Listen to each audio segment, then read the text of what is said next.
When you talk about entrepreneurship and being a visionary, that's not me. I never wanted to do anything in particular. I just was fascinated by others that I saw that were inventive, and I just wanted to see if I also can make a difference or not. So the MEPC started with Fariborz Massé.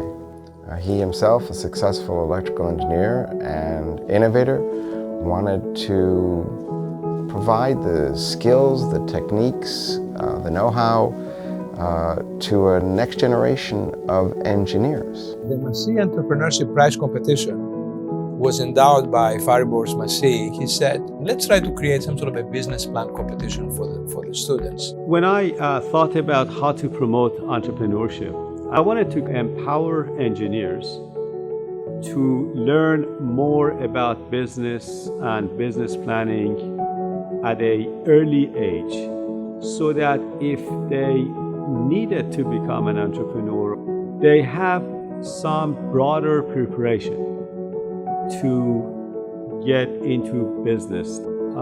I don't think you can teach invention. It usually comes. But if you have the tools, if you're open to them, and if you are determined to pursue it, I think those are the ingredients that would make you successful.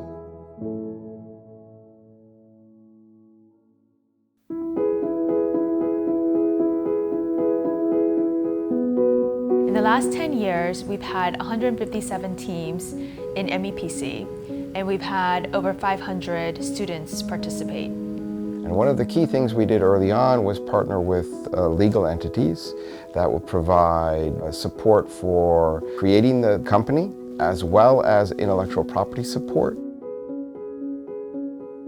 The first question an investor will ask you is, okay, is it patent protected? And that essentially means that you've got to raise a minimum amount of money, unless you were very lucky. When Nikki told me, we've just won the Massé Prize and we have this $15,000, that's a huge sign that her company is going to be successful, right off the bat. They have initial support, someone's validated that the idea is good, and they've given them the tools to initially, make that idea a reality.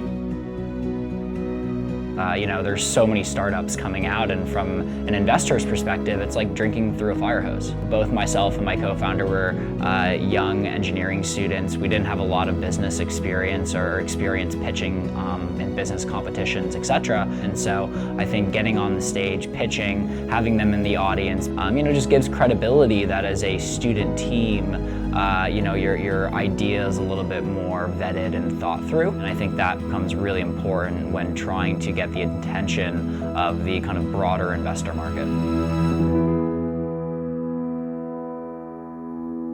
See, as an entrepreneur or as a person that created a company, I never worked for money. I never worked to be rich. I always worked to make an impact. So I'd like to see the MEPC continue to grow, figuring out how to grow it, how to scale it, how to teach more of these skills to more of our students. This is the way we'll solve the difficult challenges ahead.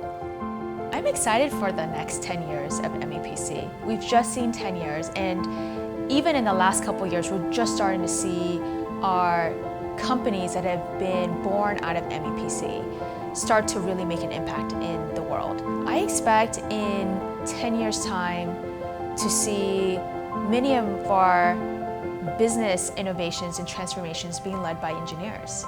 The cliche that you sit or stand on the shoulders of giants, it is true. I came to the places that was built by others. So as a beneficiary of the philanthropy of others, I think that's the part that I feel responsible, that I can also play a part to